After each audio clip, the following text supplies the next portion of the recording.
Ang pakikipagkompromiso sa ating karelasyon ay napakahalagang bagay upang magtagumpay ang isang pagsasama. Hindi lang ikaw ang dapat na nagpapasaya kung meron kang masasaktang isa. Ikaw, kabarangay, marunong ka bang makipagkompromiso? Dear Papa Dudut, good day po sa inyo at sa mga avid listeners ng Barangay Love Stories. Ako nga pala si Ana, 34 years old at taga Quezon City. Matagal-tagal na rin po akong nakikinig sa programa ninyo online man o sa radyo. At napagdesisyonan ko nang ang sumulat sa inyong istasyon upang ibahagi ang kwento ng buhay ko na sana'y kapulutan ng aral at inspirasyon ng mga kabarangay natin. Magsisimula ang lahat noong taong 2024. That time, 5 taon na akong single. Sinabi ko talaga sa sarili ko noon na hinding-hindi na ako magbo-boyfriend dahil nga sa masalimuot ang huli kong relasyon. Niloko, inutangan, at sinaktan lang naman ako physically, verbally at emotionally ng huling partner ko. Kaya nga dala na rin ang trauma. Hinanda ko na ang sarili ko na maging matandang dalaga. Ngunit mapaglaro ang kapalaran, Papa Dudu. Dahil kung kailan hindi ko naman hinahanap ang pag-ibig, ay ako naman ang nahanap nito nang dumating sa buhay ko si Max, Papa Dudut.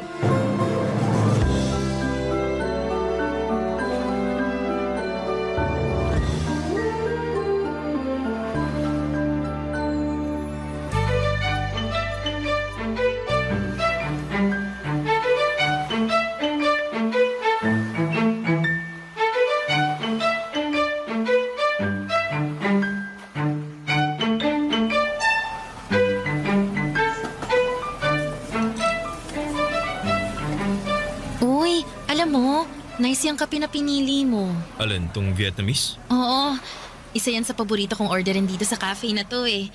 Pero ngayon, ito ng sea salt latte ang gusto ko. Mukhang masarap yan kasi di mo naman yan magiging paborito kung hindi. Pero parang lahat naman yata sa cafe na to masasarap eh.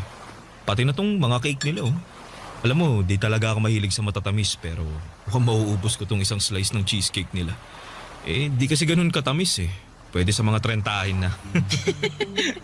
Ikaw talaga? Puro ka biro. Uy, hindi yun biro ah. Mga ganitong edad, 35 pataas dapat controlled na yung blood sugar.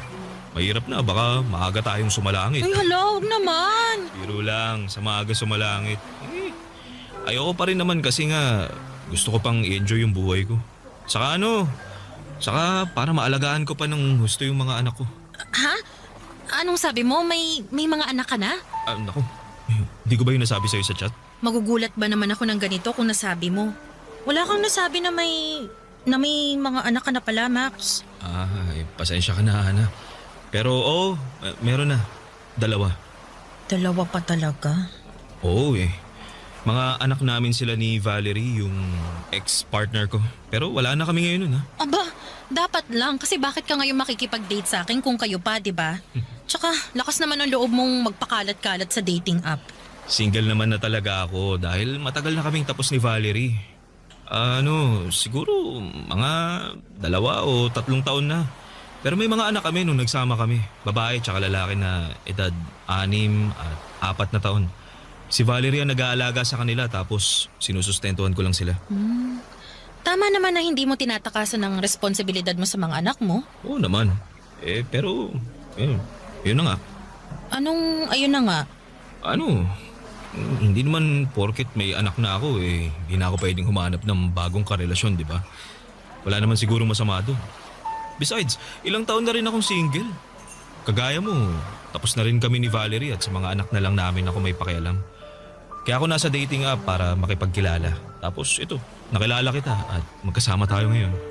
Tama naman at wala naman talagang masama doon lalo na pareho naman tayong single. Pero kasi Ayaw mo na sa akin dahil may mga anak na ako, no? Hindi naman sa ganun. Ganun yun. Halata kaya sa'yo. Bigla na lang nagbago yung reaksyon ng mukha mo nung nalaman mong may mga anak na ako Kasalanan ko rin naman kasi. Akala ko nabanggit ko na sa'yo nun pero well, hindi pa pala. Ayun, nagulat ka tuloy. Nakakagulat naman kasi talaga. Pero non-negotiable ko kasi ang may anak na, Max. Pakiramdam ko kasi, may kahati ako sa atensyon mo pag naging tayo. Syempre, mga anak mo yan. Tapos sino lang ba ako sa buhay mo, di ba? Kaya buti na lang nabanggit mo pa rin sa akin ang tungkol sa bagay na yan bago pa lumalim ang kung ano mang meron tayo. Pasensya ka na talaga. Papadudot, gwapo at mabait naman si Max. Nagtatrabaho siya bilang agent sa isang BPO company sa Ortigas. Single for 3 years pero may 2 anak sa previous partner niyang si Valerie. And to be honest, after kong malaman yon, ay nag-alangan na ako na ipagpatuloy ang pakikipag-communicate sa kanya. Sigurado na kasi ako noon sa sarili ko na handa na akong pumasok ulit sa isang relasyon pero hindi naman sa lalaking may anak na. Kabilin-bilinan din noon ng mama ko na humanap na lamang ako ng single at matino kesa may anak sa dating karelasyon. Dahil hindi raw mabibigay sa akin ng lalaki ang buong atensyon at pagmamahal niya kesyo mas matimbang pa rin sa puso niya ang mga anak niya. Kaya nga tinapat ko na noon si Max na ayaw ko nang makipagkita sa kanya pero nagmakaawa siya sa akin na bigyan ko pa siya ng pagkakataon. Nagugustuhan na raw kasi niya ako at gusto ko na rin naman siya. Kaya naman hinayaan ko na lamang siya niligawan ako at hindi nagtagal ay nakuha naman niya ang aking loob. Napamahal na siya sa akin at naging kami tapos ay nag-decide na kaming mag-live-in. Bali nakahanap kami ng 1-bedroom apartment sa Cubao na agad naming nilipatan, Papadudot.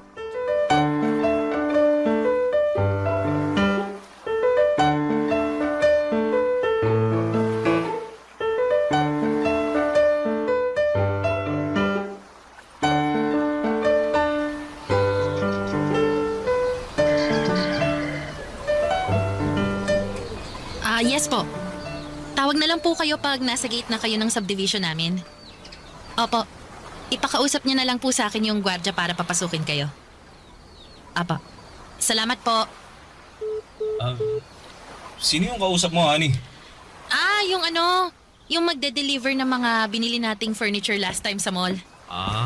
Ngayong araw na ba yon? Ang bilis nilang mag-deliver, ah. Oo naman. Sabi naman sa'yo, di ba, mabilis lang sila kaya nga gustong-gusto ko rin bumili. Ay, sa wakas, magmumukha ng bahay tong apartment natin. Malalaman na natin ang mga gamit. Excited na ako. Oo nga eh. Ako rin, excited na rin ako. Basta, ako nang bahala sa pagbubuhat at pagtutulak, ah. Oo naman. Huwag mo kong aasahan dyan kasi tingnan mo nga tong katawan ko. Patpatin. Kumpara naman sa'yo na malaki ang mga muscle mo. Oo nga eh. Kayang-kaya nga kitang buhatin eh, di ba? Gusto mo sample? Huwag mo nang tangkain, tatamaan ka sa akin. Tsaka, bakit mo ako bubuhatin? Ano ko, bata? Uy, bakit? Bata lang ba ang binubuhat? Para sa akin, oo. Tsaka mamaya baka masyado tayong malibang tapos biglang tumawag na lang sa akin yung magde-deliver. Speaking, ayan na yata. Kunin ko lang yung phone ko para masagot ko na. Ay, nako. Hindi naman pala sa akin yung nagre-ring. Mukhang sa akin yata yun. Teka, kunin ko lang, ah. Oh. Si Valerie? Ha? Bakit siya tumatawag? Hindi ko alam eh. Buti pa, sagutin ko muna. Sige. Hello, Valerie? Bakit ka napatawag? Max? Max, nasan ka? Ha? Bakit? Nandito sa sa apartment namin ni Ana. Bakit? Anong sabi niya? Teka, ila-loudspeaker ko para marinig mo. Pwede bang pumunta ka rito sa ospital? Ita-text ko na lang sa iyo yung address. Ha? Bakit? Sino nasa ospital? Yung bunso natin. Anong nangyari sa kanya? Mamaya ko na lang ikukwento. Hinahanap na ako ng doktor eh. Ako lang mag-isa rito. Pumunta ka na, please. Hinahanap ka na rin ng anak natin eh. Kanina pa siya, papa ng papa. Please, Max, kailangan ka ng anak natin. Oo, sige, pupunta na ako. I-text mo sa akin yung address ng ospital, ha? Hintayin niyo ako. Sige, salamat. Aalis ka? Oo, kailangan daw ako ng anak namin. Pero kailangan din kita rito. Paparating na yung delivery truck. Paano ko bubuhatin yung mga gamit dun? Magpatulong ka na lang muna sa kanila. Bayaran mo na lang. Pakisiyuan mo, ikaw na muna ang bahala. Pasensya na Han, pero kailangan ko talagang umalis eh. Narinig mo naman, di ba? Nasa ospital daw yung bunso namin, tsaka hindi ko alam kung bakit kaya kailangan kong pumunta dun. Wala naman akong magagawa eh. Mukhang alis ka na talaga, eh di sige, umalis ka na. Ana, please, intindihin mo naman sana ako. Anak ko na yung pinag-uusapan dito. Papa Dudut, bago ko sinagot noon si Max ay ilang ulit niyang sinabi sa akin na hindi ko raw magiging kahati sa kanyang atensyon ng mga anak niya. At naniwala naman ako dahil nga mahal ko na siya ng mga panahong yon. Pero iba pa rin pala kapag may mga biglaang sitwasyon katulad na lamang noong emergency na nangyari sa anak nila ni Valerie. Kaya kinailangan niyang pumunta sa ospital. Dahil sa labis na pag-aalala sa kalagayan ng anak niya ay iniwan ako ni Max. At hinayaan na ako lamang ang umasikaso sa paglipat namin. Sakto pa naman na dumating noon yung truck na nagkakarga ng ilang malalaking furnitures na binili namin sa mall noong isang araw. Ako lang tuloy ang nagmaniobra noon para maipasok sa bahay. Nagpatulong na lamang ako sa driver at pahinante para mabuhat ang malalaking gamit. Buti at nasa ground floor lang naman kami. Nagtip na lamang ako sa kanila pero ako na lang mag-isa ang nag-ayos ng mga yon sa loob ng apartment namin. Pagod na pagod ako, Papa Dudut. At masama rin ang loob ko sa nangyaring biglang pag-iwan sa akin ni Max. Nang araw na yon, Papa Dudut. Barangay Love Stories. Barangay Love Stories. Papa Dudut, nag-sorry sa akin si Max pagka-uwi sa apartment namin dahil sa biglaan niyang pag-alis. Tapos ay sinabi niya sa akin na okay na raw ang anak niya na noon ay nalaglag sa hagdanan kaya nabalian ng buto sa binti. Gusto ko sanang magtampo pero nakonsensya naman ako dahil naaksidente nga ang anak niya. Kaya naman inunawa ko na lamang. Pinalagpas and eventually ay nagkaayos din kami ni Max. Nangako si Max na babawi sa akin at ganun nga ang ginawa niya. May isang araw na siya ang naging pulong abala sa pag-aayos ng mga gamit sa apartment namin. Gumawa siya ng mga cabinet, nagpintura, nag-set up ng mga karagdagang furnitures na binili namin online at kung ano-ano pa. Isang araw pareho kami noon na may lakad ng work-related. Ako ay may meeting sa labas kasama ang mga kaibigan ko para sa negosyong pinaplano namin. Samantalang si Max naman ay may shift. Nagbago kasi noon ang schedule niya na dating panggabi. Palis na kami noon ng apartment nang biglang dumating si Valerie kasama ang mga bata.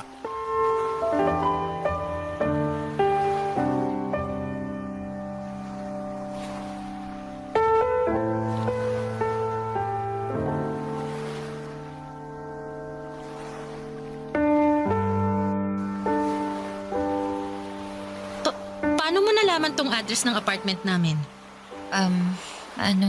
Binigay ko sa kanya Han. Bakit mo naman ginawa yun? Wala naman siguro masama dun, di ba? Meron. Kasi tingnan mo. Andito ngayon yung babaeng yan. Kasama pa yung mga anak ninyo. Ana, pasensya ka na talaga.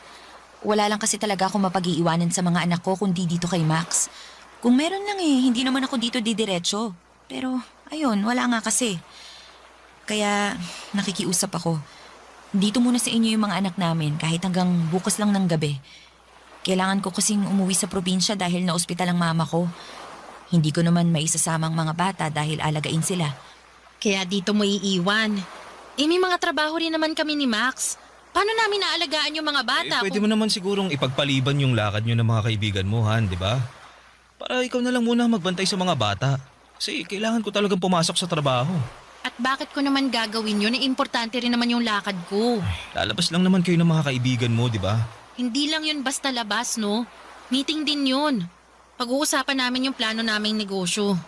Max, nakalimutan mo na ba? Sinabi ko yun sa'yo kagabi. Sorry, baka nakalimutan ko na. Pero sige na naman.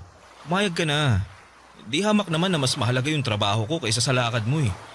Pakiusapan mo na lang yung mga kaibigan mo na ituloy na lang sa ibang araw yung meeting nyo. O di kaya, sila na lang muna kasi. Kamo, may gagawin kang mahalaga. Ay, wow! Ako pa talaga ngayon ang kailangang mag-adjust. Hindi ko naman anak yung mga batang yan ah. Anak mo naman yan, di ba? Please, Han. Huwag mo nga ako matawag-tawag na Han. Nanggigigil ako sa'yo. Max, kung ayaw ni Ana na alagaan yung mga bata, aalis na lang kami. Ay, hindi. Dito mo na sila iwanan. Sabi mo wala ka mapag-iiwanan sa kanila, di ba? Tsaka, di mo naman sila pwedeng daling pauwi. Saka mas makakasigurado ako na ligtas sa mga anak ko pag nandito sila sa bahay namin. Kaya wag na kayo umalis. Dito mo na sila iwanan. Salamat talaga, Max. At pasensya na ulit sa abala. Wala nga naman yun. Sabi mo, nagmamadali ka na. Oo nga eh. Mauna na ako. Baka maiwan pa ako ng bus na sasakyan ko. Salamat ulit ha. Bye.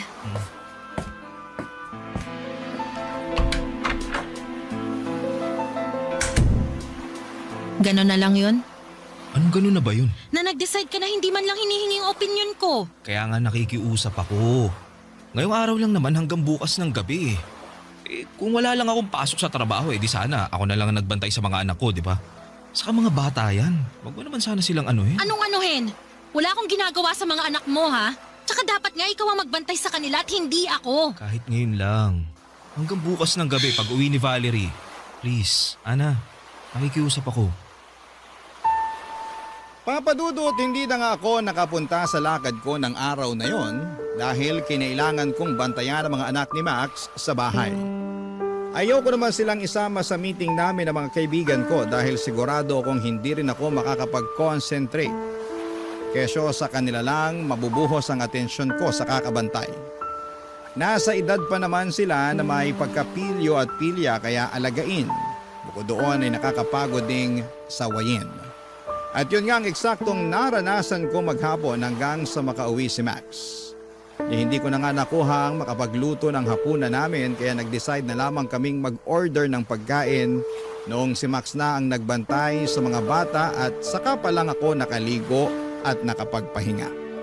Tandang-tanda ko pa na aburido ako noon at naiiyak na lamang sa labis na pagod habang nasa banyo. Pagkatapos kong maligo, napatulog na ni Max ang mga anak niya, saka ko siya kinausap kung ano ang plano niya sa mga bata. Sinabi lang niya sa akin na sa bahay muna namin ang mga anak niya hanggang sa makabalik si Valerie. Kaya nga buong weekend ako ang naging nanay ng mga batang hindi naman nanggaling sa akin. Noong kinuha na ulit ni Valerie ang mga anak niya ay nakahinga na ako ng maluwag. May tampo pa rin ako kay Max dahil sa pinag-alaga niya ako sa mga anak niya. Pero that time ay malaki na malapit na ang birthday niya. Kaya sinantabi ko na lamang yon at nagpatuloy ako sa plano kong out of town namin. Isang araw bago ang karawan ni Max, pinakita ko sa kanya ang plane ticket for two at booking ng hotel sa Boracay bilang regalo ko sa kanyang kaarawan, Papa Dudut.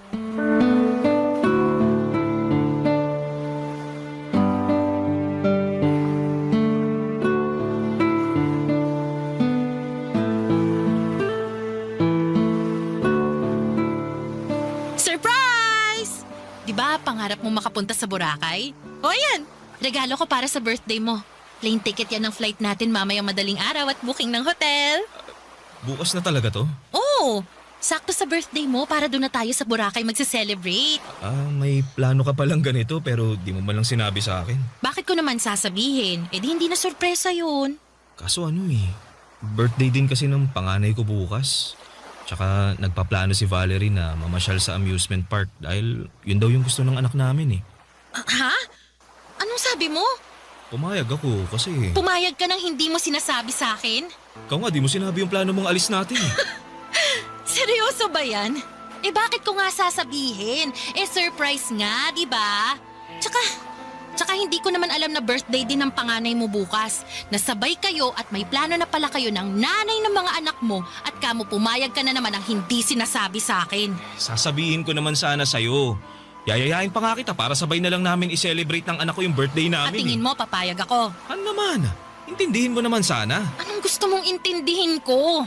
Eh hindi ko naman alam kung kailan ang birthday ng mga anak mo eh. Hindi ko rin naman responsibilidad na alamin yun. Ang focus ko lang rito ay yung birthday mo. Matagal kong plinlano yung alis natin kasi nga alam ko na gustong-gusto mo makapunta ng Boracay. Hindi ko naman alam na may iba ka palang gustong gawin sa birthday mo tapos hindi mo man lang sinabi sa akin agad. Pag sinabi ko ba sa'yo agad, papayagan mo ako na mag-celebrate kasama ang anak ko? Hindi! Ano naman? Max naman! Bakit kita papayagan na may alis nga tayo bukas? Ayan na yung ticket oh! Bayad na yan! Bayad na rin yung booking ng hotel. Bukas na yan eh! Hindi ka naman makaintindi! Gusto ko lang naman makasama ang mga anak ko sa birthday namin.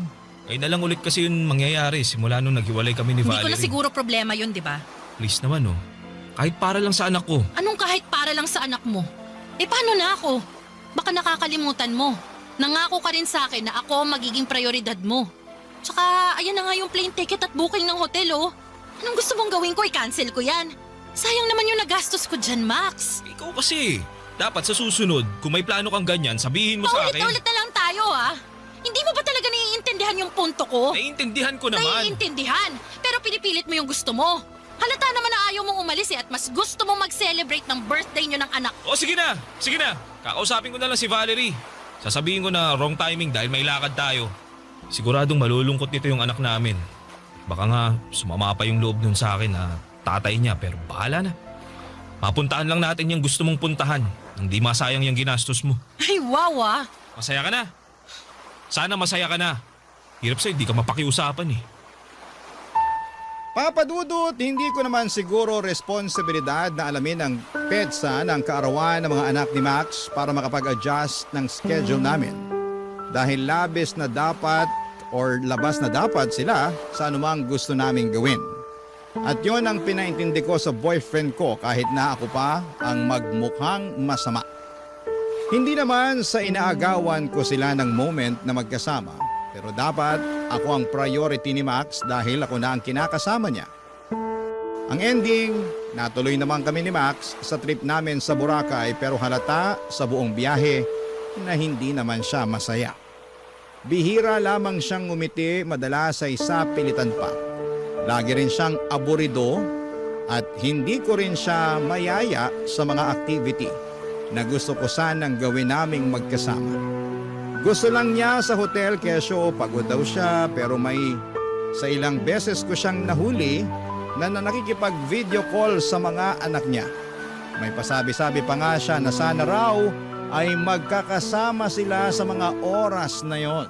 Barangay Love Stories. Barangay Love Stories. Papa Dudut, imbes na magalit ng husto ay kinausap ko si Max kung ano ba talaga ang gusto niyang mangyari sa relasyon namin at relasyon niya sa mga anak niya. Pinaalala ko rin sa kanya na nangako siya sa akin noon na ako at ang relasyon namin ang priority niya. Sunod na lamang ang kanyang mga anak pero lumalabas kasi na ako ang nagmamakaawa sa atensyon niya. Nagsorry sa akin si Max at sinabi niya sa akin na nami-miss lamang niya ang mga bata. Na di na raw yon mauulit, ganito, ganyan.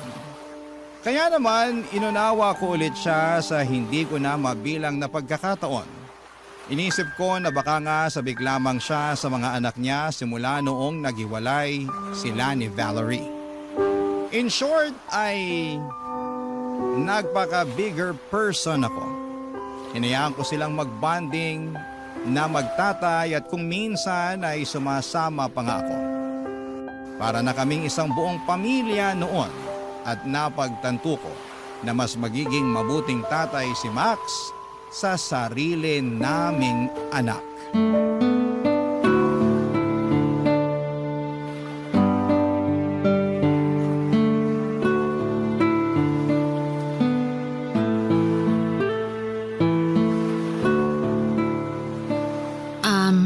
Han, pwedeng magtanong? Oh, ano yun? Huwag ka magagalit ah. Ano nga? May plano ka bang pakasalan ako? Oo naman. Kung ganon, ilang anak ang gusto mo? Ha? Kasi 'di ba pag nagpakasal na tayo, magkakaanak na tayo. Pero hindi naman ako nagmamadaling magpakasal. pwede naman nating unahing magka-baby kasi nga hindi na rin ako bumabata. Baka mahirapan na akong magbuntis kung hihintayin ko pa na pakasalan mo ako bago tayo magkaanak. Ang totoo niyan, Ano yun? ayoko na kasing magkaanak pa tayo, Han. Ha?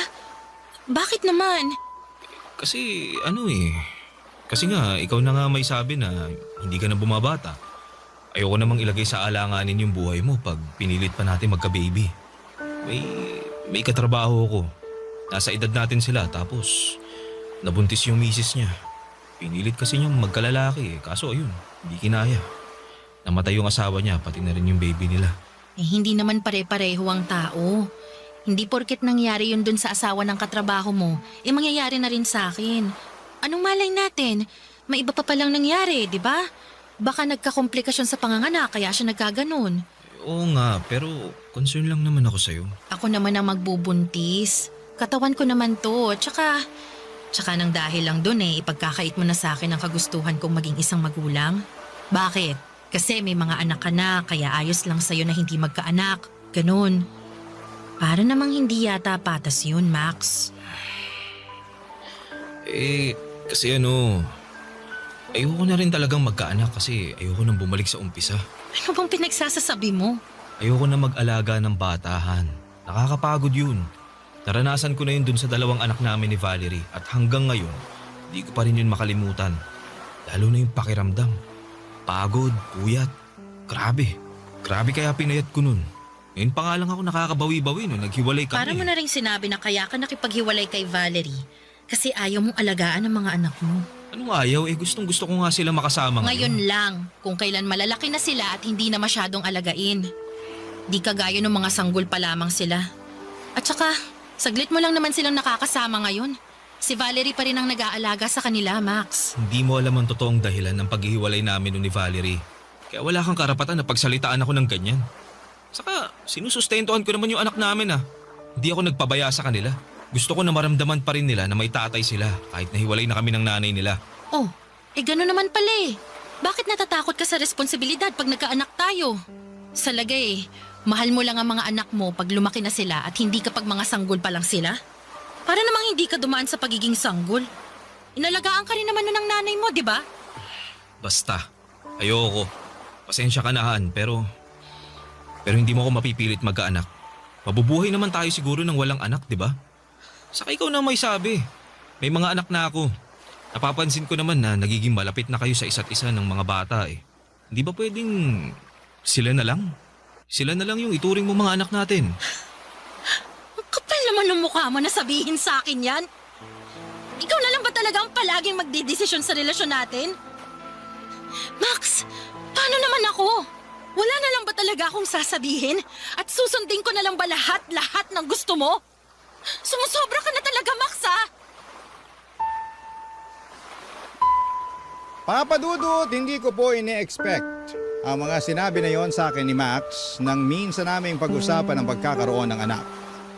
Ni sa hinagap ay hindi ko akalain na aayaw na ulit siyang magka-baby gayong nakita ko naman kung gaano siya ka-close sa mga anak nila ni Valerie. Pero may hangganan pala yon, kaya sumama talaga ang loob ko sa kanya. Hindi ko na pinilit intindihin ang rason niya dahil para sa akin ay walang kwenta ang mga yon. Kaya nga kami nagsama sa iisang bubong ay para bumuo ng pamilya. Tapos ayaw niya. Dahil po sa mga nangyari ay nilunod ko ang sarili ko sa trabaho. Sakto nagbukas na yung cafe na inuumpisahan namin ng mga kaibigan ko kaya naman doon ko ginugol ang lahat ng oras na meron ako. Kung umuwi man ako sa apartment ay para na lamang kumuha ng damit dahil ayaw kong makita at kausapin si Max. May sa isang beses na 3 araw akong hindi umuwi sa amin at nakituloy na lamang ako sa kaibigan ko. Tawag ng tawag noon sa akin si Max pero hindi ko siya sinasagot. Nung naisipan ko nang umuwi sa apartment namin ay laking gulat ko. Sa naabutan ko, Papa Dudut.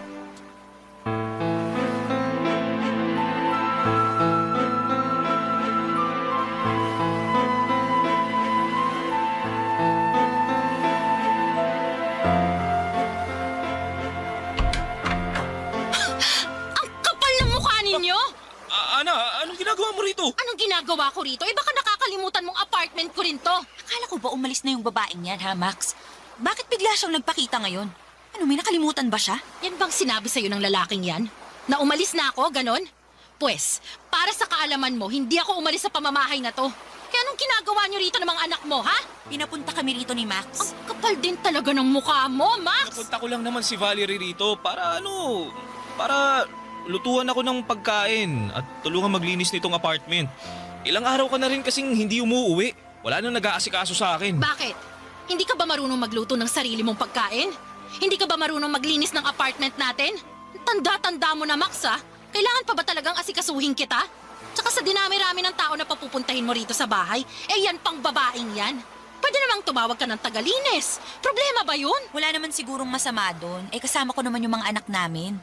Tsaka, kasalanan mo rin naman. Masyado mong pinababayaan si Max. Ayan tuloy. Anong pinababayaan ang pinagsasasabi mo dyan? Nakwento lang naman niya yung problema ninyo. Yung mga hindi mo pag-uwi kasi nagtatampo ka sa kanya. Alam mo, kung umasta ka, daig mo pa yung mga anak namin. Hindi ka na bata para sa kaalaman mo, Ana. Umayos ka. Umasta ka na naaayon sa edad mo. Huwag ka masyadong pabebe. Ana! Bitawan mo si Valerie! Ana! Tama na! Pa! Ano ba? Unawan mo pakialam kahit kulang pa yan sa mga pinagsasasabi mo sa akin! Ano ba kasi yun? Wala naman akong ginagawa sa'yo! Anong wala? Namumuro ka na sa akin eh! Inintindi ko na kayo ng mga anak mo, lalo na pag kailangan nila ang tatay nila. Tinanggap ko sila rito sa pamamahay namin, pero sinamantala mo lang yon at hindi ka marunong dumistansya. Lakas pa ng loob mo na sabihin mong kasama mo naman ang mga anak ninyo ni Max. Kung matino kang babae, alam mo na may kinakasama na siya, di sana umiwas ka na. Feeling ko talaga para-paraan lang yan para mapalapit ka kay Max eh. Ginagamit mo lang yung mga anak nyo. Ano? Ha? Tama ba ako? Sige, sabihin mo, tama ako! Ha? Ana, tama na! Bitiwan mo na si Valerie! Sige, bibitiwan ko siya. Pero etong sa'yo! Bakit mo ako sinampal?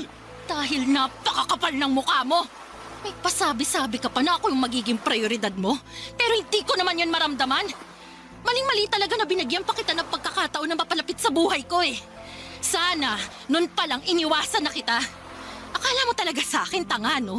Akala mo, mabibilog mong ulo ko? Akala mo, mapapasunod mo ako sa gusto mo? Walang hiya ka?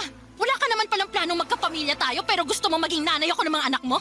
Tapos ano? Tapos ngayon harap-harapan mo akong niloloko dahil sa pagpapapunta mo sa babaeng yan dito sa bahay natin? Sobrang sama mo, Max! Wala kang puso! At ang kapal ng mukha mo! Ang kakapal ninyong lahat! Kaya lumayas kayo sa bahay ko ngayon din! Alis! Umalis kayo! Ana, please, pag-usapan muna Wala na natin. tayong dapat pag-usapan!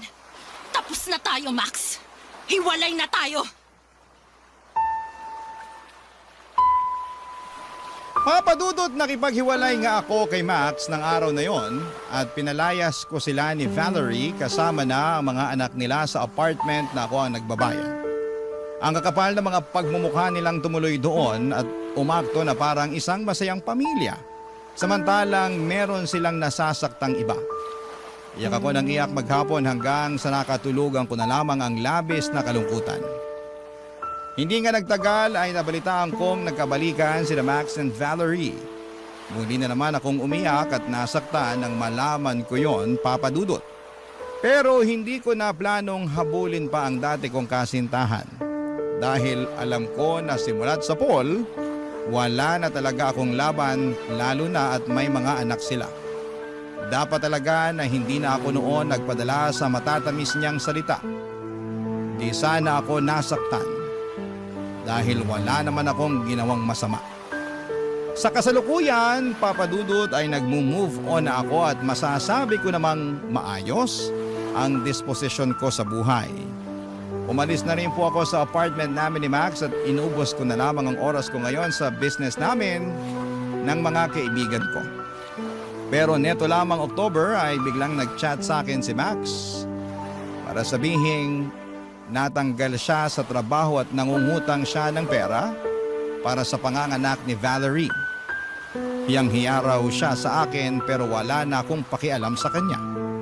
Sinabihan ko siya na huwag na niya akong kakausapin kahit kailan. Sabay block sa kanya at doon ay nakaramdam ako ng kaginhawahan sa dibdib ko.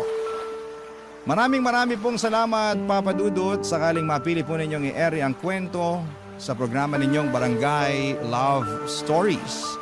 God bless and more power sa inyong istasyon. Ang inyong forever kapuso at kabarangay, Ana. Ano ang masasabi mo sa ating Barangay Love Stories today? Aabangan namin yan sa aming comment section. Ang mga kwento ng pag-ibig, kwento ng buhay, at kwento ng pag-asa dito sa Barangay Love Stories.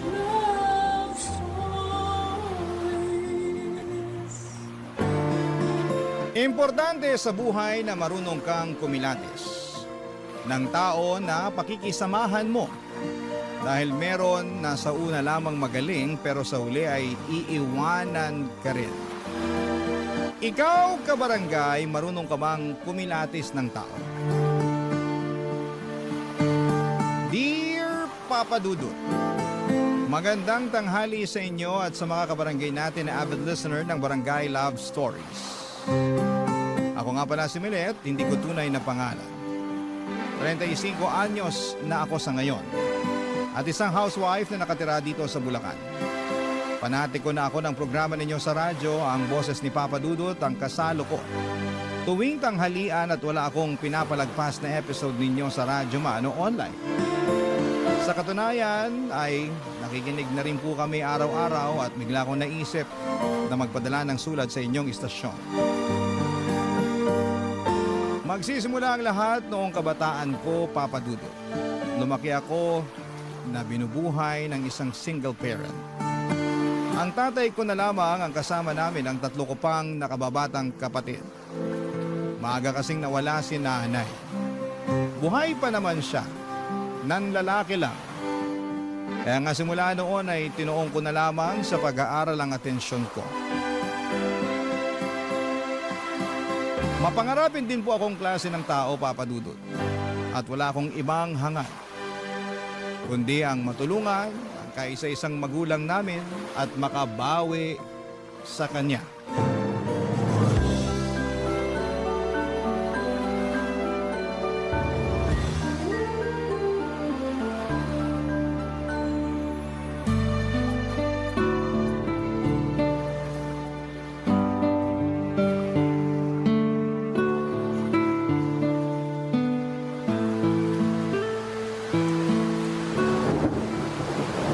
Naku, Tay! Basang-basa po kayo sa ulan ah. Oo nga eh. Saka ko na lang naalala na wala pala akong dalang payong nung malapit na akong makarating sa pinuntahan ko. Kaya nga nagbadali ako pa uwi pero naabutan pa rin ako ng ulan. Kaya nga po eh. Buti pa, ikukuha ko muna kayo ng tuwalya ah. O sige anak, salamat. Tuwalya. Asan na ba yung tuwalya? Ay, eto. Nakita ko na. Samahan ko na rin ng damit. Eto na po ang tuwalya at damit. Magpunas at magpalit na rin kayo, Tay. Salamat nak. Pero mamaya na ako magpapalit ng damit. Uupo na muna ako dahil nangangalay na itong mga binti ko. Kalalakad ng mabilis dahil nga uulan na. Kulang na lang, tumakbo ako pero hindi ko naman kaya. Ay, kawawa naman ang tatay ko. Sobra-sobra na yung sakripisyo nyo para sa pamilya natin. Maghapon na kayong nagtitinda tapos naaabutan pa kayo ng ulan. Ay, hayaan mo na. Napaubos ko naman yung paninda natin kakanin bago ako umuwi at abutan ng ulan. Kaya ayos na rin. Hindi po ayos yun dahil baka magkasakit kayo. Hindi ako magkakasakit. Malakas yata itong tatay mo. Saka kung pakiramdam ko magkakasakit na ako, uunahan ko na ng pahinga. Huwag ka nga mag-alala sa akin, anak. Kaya ko naman eh. Saka masaya ako na nagsasakripisyo para sa inyong magkakapatid. Hayaan mo, Tay. Kapag nakapagtapos ako hinding-hindi ko na po kayo pagtatrabahuhin. Anong ibig mo sabihin? Kasi po, ako na po ang magtatrabaho para sa pamilya natin. Uy, maliliit pa ang mga kapatid mo, Milet. Nag-aaral pa sila. Baka mahirapan ka pag sinulo mo ang pagtatrabaho para sa pamilya natin. Saka hindi pa naman ako ganun katanda. 45 pa lang naman ang tatay mo. Kaya ko pang magtrabaho para tulungan ka. Ang akin lang naman po, baka napapagod na kayo sa pagtatrabaho. Kasi simula nung iniwan tayo ni nanay, kayo na ang tumayong nanay at tatay namin. Oo, totoo na napapagod ako sa trabaho, pero hindi ako napapagod sa pagiging tatay at nanay sa inyong magkakapatid. Sa katunayan, kayo ng mga kapatid mo ang inspirasyon ko, kaya ako nagsisikap at nagpapatuloy sa buhay. Oo, malaking kakulangan ang pagkawala ng nanay niyo dahil nawala na rin ako ng katuwang sa pagtataguyod sa inyo. Pero aanhin ko naman ang isang tao na walang ginawang matino at panay pasakit lang sa damdamin ko, di ba? Buti pa, sumama na lang siya sa lalaki niya. Ang mahalaga sa akin, magkakasama tayo. Kaya bilib na bilib po ako sa inyo eh. Ha? Bakit naman? Kasi ang tapang-tapang niyo po. Biruin niyo, kinaya niyo na nga na itaguyod kami tapos kinaya niyo pa na ibigay sa iba si nanay. Siya naman ang may gusto nun dahil hindi siya marunong makontento sa pamilya natin. Saka ilang beses na akong nasaktan sa panluloko niya. Naisip ko na panahon na para palayain ko siya. O edi, gumaan-gaan ang damdamin ko nung ginawa ko yon. Para akong nabunutan ng tinik sa lalamunan. Hoy, kaya ikaw umilit. Huwag kang manatili sa isang relasyon kapag kaugali ng nanay mo yung lalaki, ha? Pero sana matinong lalaki ang matagpuan mo balang araw. Yung hindi ka sasaktan o lolokohin. Sa halip, mamahalin ka ng tapat at paninindigan ka. Papadudot inspirasyon ko ang tatay ko at ang munti naming pamilya kaya nagsikap akong makapagtapos ng pag-aaral. Hindi nagtagal ay natupad ko yon at agad akong naghanap ng mapapasukang trabaho. Kung ang iba kong kaklase ay mas piniling magpahinga muna ng ilang buwan. Pagkatapos ng graduation ay ibahin niyo po ako. 2 buwan bago ako makapagtapos ay nag-job hunting na ako, Papadudot. Hindi nagtagal ay dinala ako ng aking kapalaran sa Maynila kung saan ay nakapasok ako sa isang pribadong kumpanya. Magkahalong kaba at excitement ang namutawi sa akin ng mga panahong yon.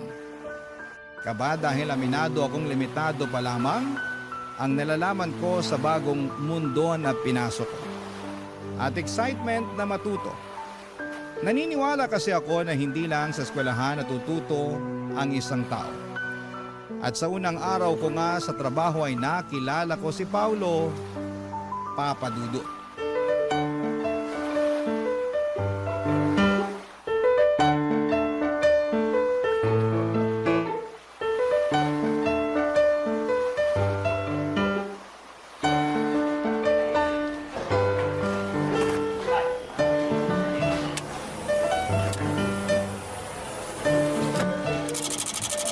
Teka, paano ba paganahin to? Medyo nabobobo ako rito ah. Ay, naku. Teka, kanino ba ako pwedeng magpatulong? Nagmamadali pa naman yung bisor ko na makuha tong mga pinapa-photocopy niya. Hello there, beautiful. What's up? May problema ba? Ako ba yung tinawag mong beautiful? Wala naman ako nakikitang maganda sa paligid bukod sa'yo. Kaya ikaw yung sinasabi ko maganda. Bigla naman akong nahiya. Bakit ka naman mahihiya? Saka huwag kang yumuko. Hindi ko makita yung kagandahan mo eh. By the way, Paolo nga pala, taga-IT department. Diyan lang sa gilid yung table ko. Kaya nga natanaw kita eh. Kako, mukhang may problema ka. Nice to meet you, Sir Paulo. Naku, Paolo na lang. Huwag na yung sir na yan. Sige. Ikaw, ano bang pangalan mo? Ako si Milet, taga-marketing naman. Bago lang ako rito. Unang araw ko pang hala ngayon eh. At tama ka, dahil namumroblema na ako dito sa photocopy machine na to. Ayun, hindi ko kasi alam kung paano ko to gamitin eh. Sana hindi mo ko husgahan at sabihang taga-ibang planeta ha. Bakit ko naman sasabihin yun eh? Nakakalito naman talagang gamitin yan. Saka, unang araw mo pa lang. Normal yun. Makakapag-adjust ka rin. Buti pa, turuan na lang kita kung paano gamitin yan. Okay? Akin na. Akin na yung ipo-photocopy mo. Ayan. Salamat. Ganito lang gagawin mo. Lagay mo tong papel dito sa feeder. Tapos, check mo muna kung may papel sa tray para sa pagkokopyahan mo. Meron naman. Nilagyan ko na kanina. Okay yan. Tapos, iset up mo na yung size dito sa screen. Ah, yan ang hindi ko alam. Okay lang yan. At least ngayon alam mo na. Oo nga eh. Salamat ah. Wala nga naman. Pagkatapos mong iset up, pwede mo nang pindutin dito para mag-photocopy na. Yan. Wow, ganun lang pala yun. Ang galing ah. Oo, automatic na yan. Di mo na kailangan isa-isahin kasi mas matagal yun. Siguruhin mo lang na walang staple wire yung mga papel mo kasi kakainin yan. Matatagal lang ka. Noted. Ayan, tapos na. Grabe, ganun lang pala yun kadali. Salamat talaga ah. Wala yun. Pero, tinandaan mo ba yung mga tinuro ko? Oo naman. Para sa susunod hindi na ako mahihirapan. Pag nahirapan ka, pwede mo naman akong istorbohin dun sa table ko para magpatulong. Naku, nakakahiya naman sa'yo. Huwag kang mahiya kasi trabaho ko naman yun. Saka, masaya ako na tumulong sa mga magagandang babae na kagaya mo. Naku, binobola mo lang yata ako eh. Uy, hindi ako bolero Nagsasabi lang ako ng totoo. Malapit na palang mag-lunch. May kasabay ka na bang kumain? Wala pa nga eh. Wala pa rin kasi akong kakilala rito. Meron na. Gusto mo, magpakilala ulit ako sa'yo? Hindi na kailangan. Kilala na kita, no? O kung ganun, pwede ba kitang yayain mag-lunch? Wala rin kasi akong kasabay Saka kung ayos lang sa'yo, syempre. Ayos lang naman. Yun. Yan, may kasabay na ako. Hintayin na lang kita sa kantin mamaya Sige. Ibigay ko lang tong mga papeles na to sa bisor ko. Papadudot, gwapo, matangkad, matangos, ang ilong, maputi at makinis ang balat. Ganyan ko po ilalarawan si Paulo. Para siyang anghel na bumagsak sa lupa dahil tinulungan niya ako noong unang araw ko sa trabaho. Taga-IT department siya samantalang ako ay nasa marketing.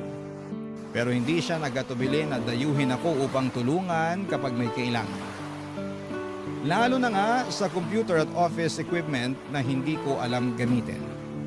Bukod sa mga pisikal niyang katangian, pala kaibigan din si Paulo. Palangiti rin siya, bagay na kinatuwa ko ng husto sa kanya. Palatawa at makwento. Mas matanda sa akin si Paulo ng 6 na taon. 28 years old na siya at ako naman ay 22 years old. Pero pakiramdam ko ay magkaedad lamang kami dahil sa husay niyang makisama, Papa Dudut. Barangay Love Stories. Barangay Love Stories. Papa Dudut, naging regular employee ako sa paglipas ng 6 na buwan. Kaya naman masayang masaya ako. Unti-unti ay naka-adapt ako sa buhay sa opisina. Hindi na ako yung dating tatanga-tangang empleyado sa unang araw ng trabaho. Marami na rin akong nakilala at naging kaibigan, lalo na sa department na kinabibilangan ko. Pero kung may higit akong dapat pasalamatan, yun ay walang iba kundi si Paulo. Simula kasi nung unang araw ko hanggang sa maregular na ako ay nasa tabi ko lamang siya. Sumusuporta at nagpapagaan ng buhay ko sa opisina. Naging mabuting kaibigan at katrabaho ko rin siya, Papa Dudut. Hindi nagtagal ay lumalim ang pagkakaibigan namin hanggang sa nagtapat siya ng nararamdaman niya sa akin. Pumayag akong ligawan niya. Pero nakarating sa akin ang usap-usapan na may pagkababaero daw si Paulo. Noong una ay hindi ko yon pinansin hanggang sa unti-unti ko nang napatunayan na totoo ang mga sinasabi nila.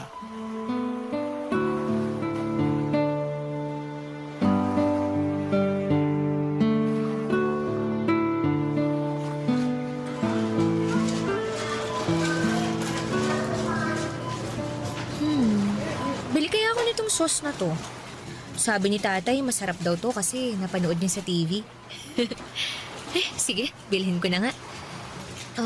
Tapos ano pa nga bang kulang? Teka.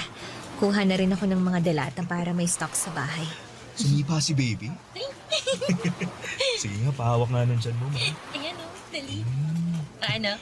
Nararamdaman mo ba? Oo nga, sumipa nga. Hello, baby. Excited na si daddy na lumabas ka. Ako rin. Paulo? Milet? Sino yung babaeng yan, mahal? Katrabaho ko lang, mahal. Hi, Milet. Nag-grocery ka rin pala rito? Oo. Pero ngayon pa lang naman. Narinig ko kasi na mura raw ang mga paninda rito kaya sinubukan ko. Oo, totoo naman. Lagi nga kami dito ni Krista eh. Hindi mo ba ako ipapakilala sa katrabaho mo, mahal? Oo, syempre. Ipapakilala kita. Nga pala, Milet, si Krista. Fiancé ni Paolo. Nice to meet you, Milet. Nice to meet you rin. Buti pa, mauna na ako kasi marami pa akong bibilihin eh. Sigurado ka ba? Bakit naman hindi? Ha? Kanina ka pa, Paolo, Nakita mo lang yung katrabaho mo na wala ka na sa wisyo kausap? Anong sinasabi mo? Hindi Hindi raw, pero halatang halata kaya sa'yo. Excuse me lang pero maiwan ko na kayo. Hoy, Milet, ayusin mo lang, ha? Ha? Anong aayusin ko? Yung buhay mo. Kung ayaw mo ng gulo, layuan mo si Paolo. Teka nga! Teka, Krista. Wala namang ginagawang masama si Milet, kaya wag mo na siyang awayin, mahal. Buti pa, pumunta na tayo dun sa cashier. Magbayad na tayo ng mga pinamili natin. Ha? Bakit tayo magbabayad hindi pa nga tayo tapos mamili?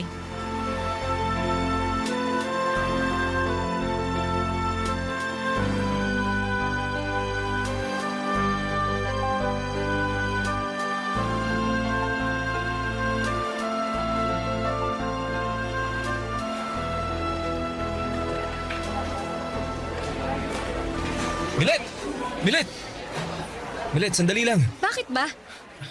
Anong bakit ba? Kanina pa kita tinatawag pero dire-diretso ka lang sa paglalakad. Nagmamadali ako eh. Ano bang kailangan mo? Tungkol dun sa nangyari kagabi. Yung nakita ko lang naman kayo na masayang nag-grocery ng fiancé mong si Krista. May fiancé ka na pala pero gusto mo pa akong ligawan?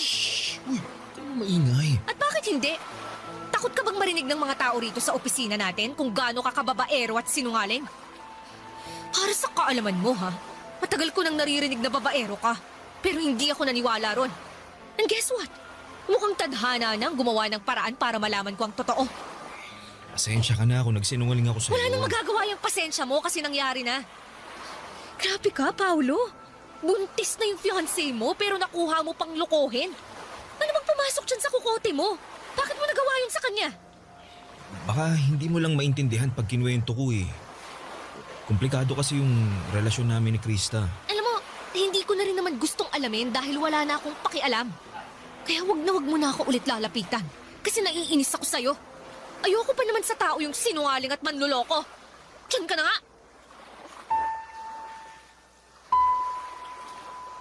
Papa Dudut, hindi ako makapaniwala sa natuklasan ko tungkol kay Paolo. At kahit na nga humingi na siya ng pasensya sa akin ay wala na ring magagawa yun. Dahil nasaktan ako ng husto. Nagugustuhan ko pa naman siya noon at nagbabalak ng sagutin pero buti na lamang at nalaman ko ang katotohanan bago pa man mangyari ang bagay na yon. Simula noon ay iniwasan ko na si Paolo lalo na pag nagkikita kami sa opisina.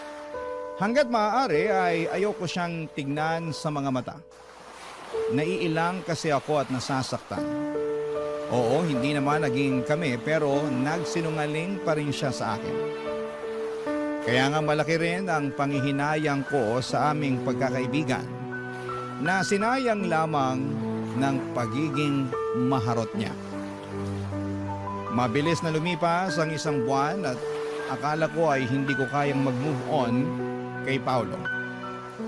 Lalo at magkatrabaho kami. Pero nakakausad naman ako. Kaya lang bigla na naman niya ulit akong ginulo. Papa Dudut.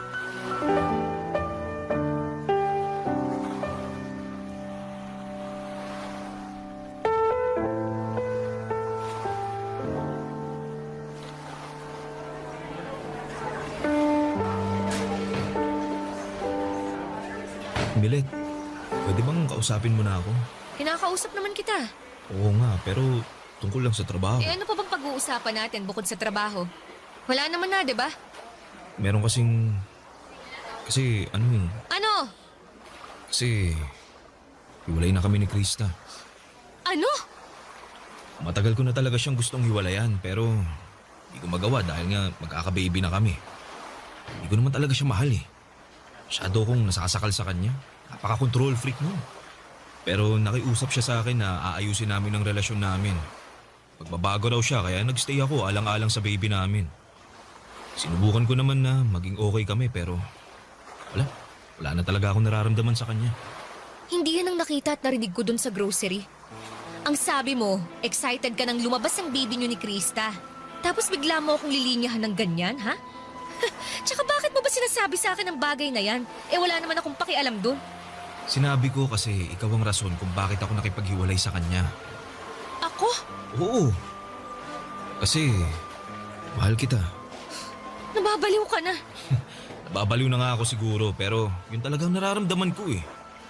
Naging duwag ako na makipaghiwalay kay Krista bago ko pa aminin sa'yo yung nararamdaman ko. Kaya naman nakapagsinungaling ako. Tsaka inaamin ko yun kaya nga humihingi ako ng tawad sa'yo.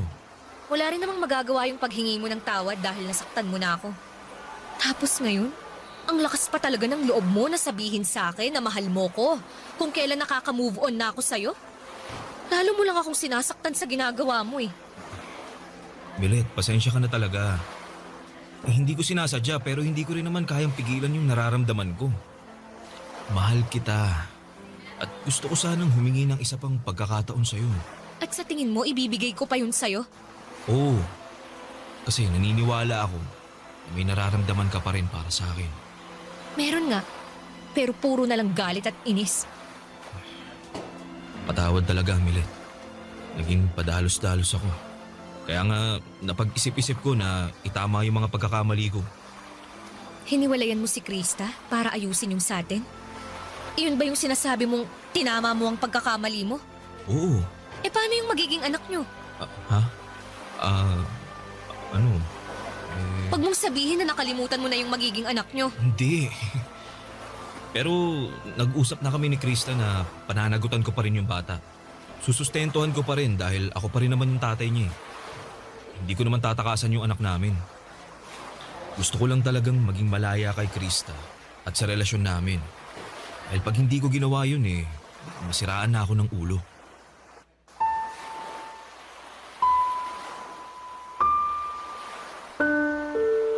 Papa Dudut, tawagin niyo na akong tanga, bobo, lukaret at uto-uto. Pero wala na akong pakialam pa.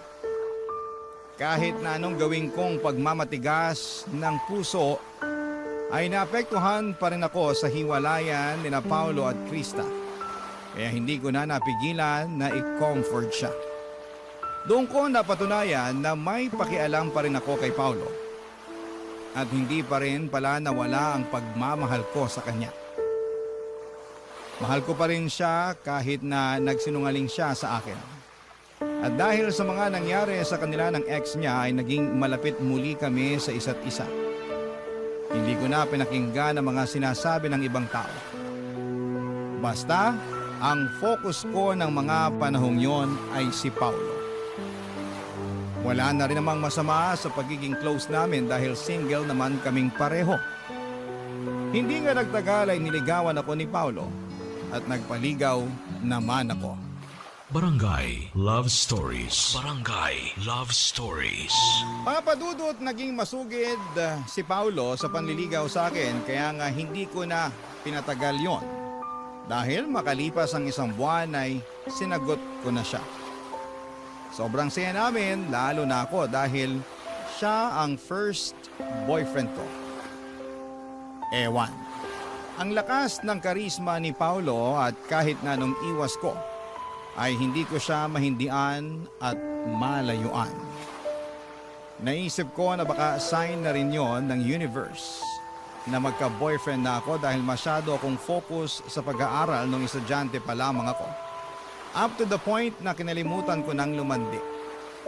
Kaya nga pinagbigyan ko na ang sarili ko na maging masaya sa relasyon namin ni Paulo. Lalo na at pinakita at pinaramdam niya sa akin kung gaano niya ako kamahal.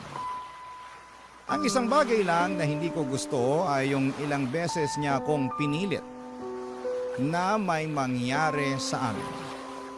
Lalo na at natatakot pa akong mabuntis at hindi pa ako handa.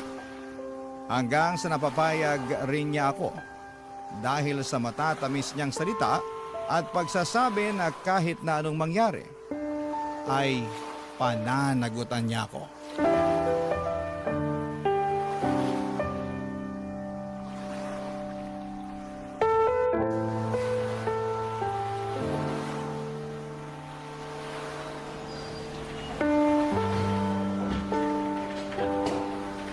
Paolo, may sasabihin ako sa'yo. Ano ba yun? Ito mo, dami-dami kong tinatapos na trabaho eh. Dalihan mo na, istorbo ka. Sobra ka naman, break time naman ah. Masyado ka naman yatang masipag. Bulag ka ba o ano? Ang dami kong ginagawa oh. Kung hindi ko pababawasan yan, siguradong matatambakan ako. Tapos sumabay ka pa talaga.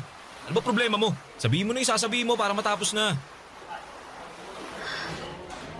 Paolo, buntis ako. Ano? Anak naman nutok nene. Paano nangyari yun? Paanong nangyari yun? Sigurado ka na bang buntis ka? Oo! Kasi 3 beses na ako nag-pregnancy test. At lahat lumabas na positive. Oh, eto, nasa bulsa ko. Tingnan mo para malaman mong nagsasabi ako ng totoo. Ayan, tingnan mo. Tingnan nga. Buwisit naman buhay to. O bakit ka ba nagagalit? Hindi ka ba masaya na magkakababy na tayo? Yung mukhang to, tingin mo masaya? O bakit ka nga nagagalit? Kasi wrong timing naman yung pagbubuntis mo eh. Ang dami-dami ko ng problema, dumagdag ka pa. Kasalanan ko ba yun? Ikaw naman yung bumuntis sa akin, ha? Sabihin mo hindi. Di ka ba nakikinig? Dami-dami ko ng problema, gusto mo isa-isahin ko pa sa'yo? Tingin mo, paano ko susuportahan yung 2 bata? Sige nga, hirap na nga ako dun kay Krista dahil napaka-demanding tapos dumagdag ka pa talaga. Sobra ka naman sa akin. Hindi ko rin naman to ginusto. Nagtiwala lang naman ako sa'yo kaya nagawa kong ibigay ang sarili ko ng buong buo. Alam mo ano magandang gawin? Palaglag na lang natin yung bata. Anong sinabi mo? Ulit naman eh. Bingi ka ba o ano? Kakainis ka, paulit-ulit tayo. Sabi ko, ipalaglag natin yung baby dyan sa tiyan mo.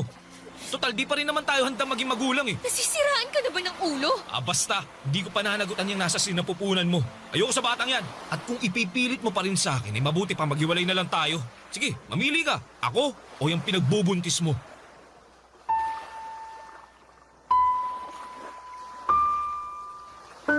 Papadudot, nangyari na nga po ang kinakatakutan kong mangyari nang hindi tanggapin ni Paolo ang magiging anak namin.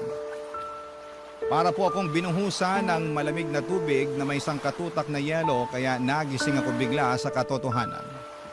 Na nagsinungaling na naman sa akin ang nobyo ko. At ngayon ay pakiramdam ko ay malaki ang natalo sa akin dahil nga sa nabuntis niya ako. Litong-lito ako ng mga panahong yon lalo na at nagsimula ng lumayo ang loob sa akin ni Paolo. Tinakot niya pa ako na makikipaghiwalay sa akin kapag hindi ko pinalaglag ang baby namin. Pero mas takot ako sa karma, kaya hindi ko ginawa ang bagay na yon. Hindi nagtagal ay sinabi ko sa tatay ko ang katotohanan at pareho kaming umiyak dahil sa mga nangyari sa akin. Pinayuhan niya akong ipabarangay si Paolo para ireklamo. Pero bago yon ay may nangyari sa opisina na hindi ko makakalimutan.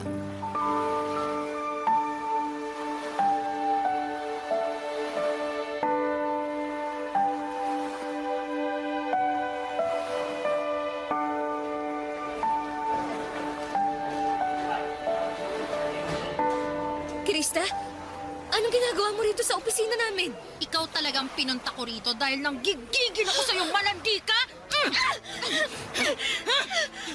Ano ba sa tingin mo ginagawa mo? Ano pa? Eh di tinuturuan ang leksyon ng mga katulad mong higad! Ahas! Ano bang kasalanan ko sa'yo, ha? Malaki! Dahil inagaw mo lang naman sa akin si Paolo! Wala akong inaagaw sa'yo. Hiwalay na kayo ni Paolo, di ba? Oo! At dahil yun sa'yo, nung nalaman ko yun, wala akong ibang naisip kundi ang saktan ka! At wala akong paki kung mapatay pa kita! Aray!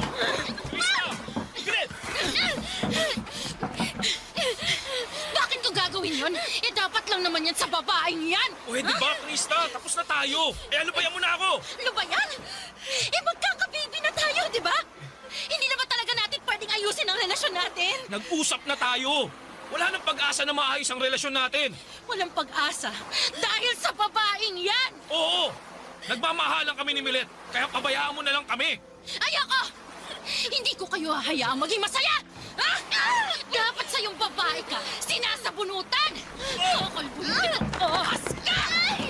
Iwan mo ako, Krista! Napakawalang yama! Ikaw ang walang hiya! Malandi! Mga agaw! Hindi ako malandi! At wala akong inagaw sa'yo! Tumigil na nga kayo! Pinagtitingin na tayo ng ibang tao! Nakakaya kayo! Krista, tama na sabi! Bitiwan mo si Milet! Bitiwan mo na! Wisit naman! Aray! Paulo, ano ba? Itiwan mo nga ako! Doon ka nga! Milet, ayos ka lang? Huwag mo akong hawakan! Milet naman, bakit mo ako sinampal? Kulang pa nga yan! Dahil kasalanan mo ang lahat ng to! Paano ko naging kasalanan si Krista ang nanggugulo? Kasalanan mo! Kasi masyado kang malandi! At kasalanan ko rin! Kasi nagpauto ako sa'yo! Pero na-realize ko na malaking pagkakamali talaga na binigyan pa kita ng tsansa na mapalapit sa akin. Sana talaga umiwas na lang ako sa'yo noon nung may pagkakataon pa. Tapos ngayon, sinaktan pa ako ni Krista. Hindi ko kayo mapapatawad! Kayong dalawa! O bakit? Anong gagawin? Akala mo, hindi ako pinalaki ng tatay ko na duwag, no? Pwes, dyan ka nagkakamali! Walang iya ka! Ano to? Dugo! Bagay pala sa'yong may dugo sa uso. Halika! Kulang pa yan at dadagdagan ko pa! Milet, ano ba? Tumigil ka na! Ikaw ang tumigil! Simula sa araw na to, huwag ka nang lalapit sa akin! Kayong dalawa! Hindi ko nahahayaang kuluhin niyo pa ang buhay ko! Magsama kayong dalawa! Mga baliw! Mga baliw!